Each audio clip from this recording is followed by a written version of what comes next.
नमस्कार। आज बात करते हैं उस सीक्रेट प्लान की जिसके तहत ब्रिटिश साम्राज्य की राजधानी को प्रैक्टिकली रातों रात बदल दिया गया। ये कहानी ना सिर्फ इतिहास की नहीं है, बल्कि इसमें रहस्य है, राजनीति है और हाँ, विद्रोह भी है।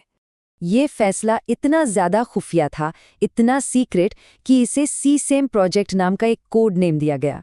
सच कहें तो ये वाकई भारत का सबसे अच्छी तरह से रखा गया रहस्य था। तो सवाल यही उठता है कि आखिर इतनी सीक्रेसी क्यों? मतलब एक पूरे एम्पायर की कैपिटल बदलने जैसा इतना बड़ा फैसला, और वो भी इतने गुपचुप तरीके से। चलिए जरा खोद कर देखते हैं कि इसके पीछे की असली वजह क्या थी। तो चलिए चलते हैं साल 1911 में दिल्ली दरबार। किंग जॉर्ज द फिफ्थ एक ऐसी घोषणा करने वाले थे जो सिर्फ इतिहास नहीं बदलने वाली थी, बल्कि वहां मौजूद हर किसी को, यहां तक कि खुद रानी को भी चौंकाने वाली थी। 12 दिसंबर 1911, 80,000 से ज्यादा लोगों की भीड़ जमा है और उनके सामने किंग जॉर्ज द फिफ्थ ये ऐलान करते हैं कि ब्रिटिश राज की राजधानी अब कलकत्ता से दिल्ली शिफ्ट की जाएगी। ये अनाउंसमेंट इतना शॉकिंग था कि कहते हैं खुद क्वीन मैरी भी हैरान रह गई थीं। तो ठीक है, फैसला तो हो गया, पर इसके पीछे ऑफिशियल वजह क्या बताई गई? मतलब कलकत्ता से दिल्ली ही क्यों? 1911 में वाइसरॉय लॉर्ड हार्डिंग ने कुछ बहुत ही लॉजिकल कारण सामने रखे। उन्होंने कहा कि देखिए, कलकत्ता भारत के बिल्कुल पूर्वी छोर पर है, जबकि दिल्ली काफी हद तक सेंटर में है। यहाँ से पूरे देश पर शासन करना ज्यादा आसान होगा। ऊपर से गर्मियों की राजधानी शिमला भी पास है और दिल्ली का अपना एक जबरदस्त ऐतिहासिक महत्व भी है। पर क्या यही पूरी कहानी थी, या ये सिर्फ ऑफिशियल वजह थी और पर्दे के पीछे कोई और कहीं ज्यादा बड़ी वजह छिपी थी जिसने अंग्रेजों को ये फैसला लेने पर मजबूर कर दिया? और वो असली वजह थी कलकत्ता में सुलग रही राष्ट्रवादी आग। असली कहानी शुरू होती है 1905 से, जब लॉर्ड कर्जन ने बंगाल का विभाजन किया तो पूरे इलाके में राष्ट्रवादी भावनाएं जैसे भड़क उठी। कलकत्ता वो बहिष्कार, बम धमाकों और राजनीतिक हत्याओं का गढ़ बन गया। अंग्रेजों के लिए ये शहर अब सेफ नहीं रहा था।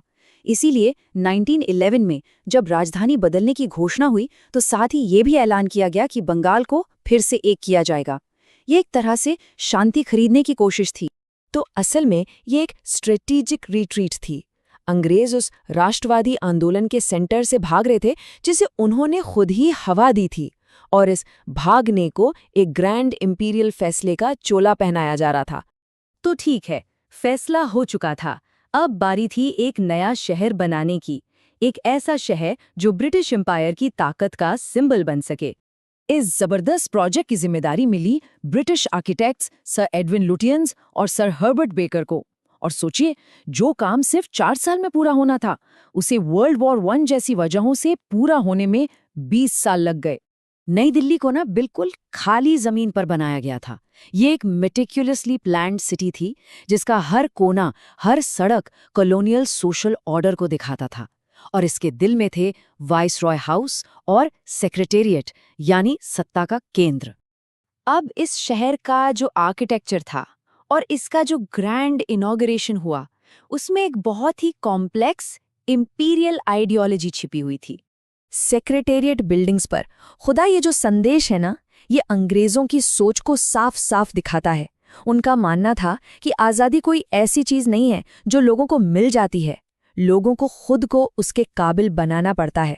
मतलब आज़ादी एक तोहफा है जिसे भारतीयों को कमाना होगा, ये कोई हक नहीं है जिसे वो मांग सके।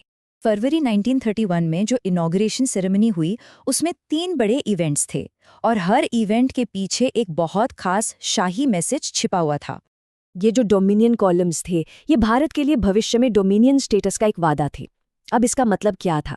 इसका मतलब था सेल्फ गवर्नमेंट, लेकिन ब्रिटिश एम्पायर के अंदर ही, ठीक वैसे ही जैसे कनाडा और ऑस्ट्रेलिया में था।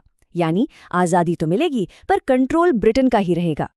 और ये है ऑल इंडिया वॉर मेमोरियल, जिसे आज हम सब इंडिया गेट के नाम से जानते हैं। इसे एक साझा बलिदान के सिंबल के तौर पर पेश किया गया, एक ऐसा बलिदान जो भारत को एम्पायर से जोड़ता है। पर यह एक ऐसा रिश्ता था जिसमें कौन शासक है और कौन शासित, ये फर्क हमेशा साफ था। चलिए अब जरा देखते हैं कि ये सारी शानो शौकत अपने अंदर कितनी गहरी आयरनी छिपाई हुई थी। नई दिल्ली का इनॉग्रेशन एक ऐसे एम्पायर की ताकत और परमानेंस को दिखा रहा था जिसका सूरज भारत में बस डूबने ही वाला था, सिर्फ 16 साल बाद। उस वक्त के एक इंडियन न्यूज़पेपर की ये लाइन बहुत कुछ कहती है। इंडियन नेशनलिस्ट्स इस शाही दिखावे के आर पार देख सकते थे। वो जानते थे कि ये शहर उनके लिए नहीं बनाया गया है। तो कुल मिलाकर कहानी ये है, एक शहर जिसे परमानेंट रहने के लिए बनाया गया, एक ऐसे एम्पायर के लिए जो बस खत्म होने की कगार पर था। और ये हमें एक बड़े सवाल के साथ छोड़ जाता है। एक एम्पायर का बनाया हुआ शहर एक आज़ाद देश में अपनी आवाज़, अपनी पहचान कैसे ढूंढता है? ये एक ऐसी कॉम्प्लेक्स लेगेसी है जिसके साथ नई दिल्ली आज भी जी रही है।